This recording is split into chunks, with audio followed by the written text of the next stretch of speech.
We always talk about seeing the view of planet Earth and how beautiful it is, and being able to go to the cupola and look at that amazing view of planet Earth. But what people don't mention that much is just when you look the opposite direction and you see how dark space is. I mean, it's the blackest black, and you realize just how small the Earth is in that blackness. And that was a real surprise to me. The feeling of zero gravity is a bit like the first time I put on a pair of skis and tried to go skiing. It does take a while to become proficient, and it also takes a while to get orientated, but it's amazing how quickly your brain really adapts to that. I've been amazed at how quickly the body has adapted.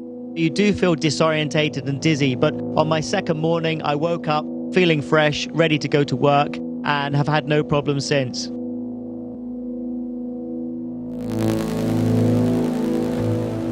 The view of planet Earth is just spectacular.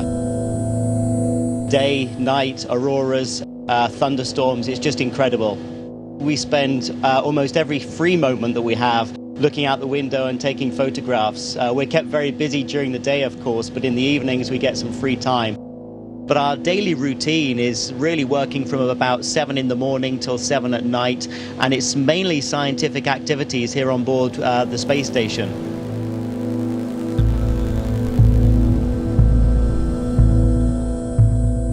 There are a couple of things that have really struck me. First is just how thin our atmosphere is. And I kind of knew that from seeing photographs of other astronauts, but to actually see it yourself, and especially at sunrise and at sunset. And of course, we orbit the Earth 16 times a day, so we get plenty of sunrises and sunsets. And you can see that tiny, tiny band of which our atmosphere is contained in, and how fragile our atmosphere is. That was really quite incredible to see with my own eyes.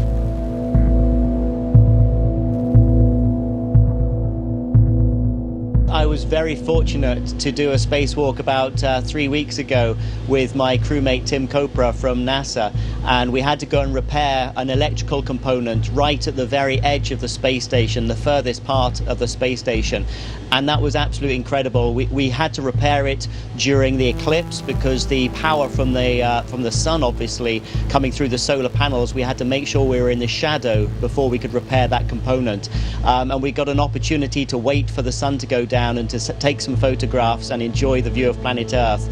I was just very happy, very comfortable outside, and it felt quite peaceful. It felt quite calm working out there. It was really the most incredible experience of my life, being outside the space station in a spacesuit.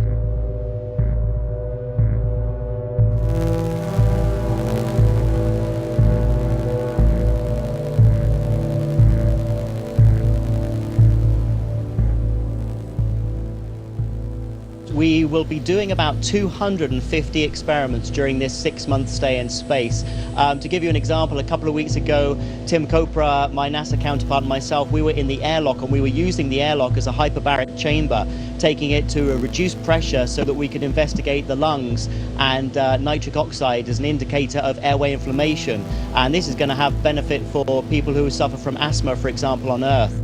Last week we were looking at combustion techniques and actually lighting fires on board the space station, which sounds a bit remarkable, but all in a very controlled environment. But the serious side of that is to try and find better combustion techniques for back on Earth, again for cleaner engines and more efficient engine systems. All of these research experiments we do have knock-on impacts and benefits for people back on Earth, as well as helping us to progress further in our exploration of the solar system.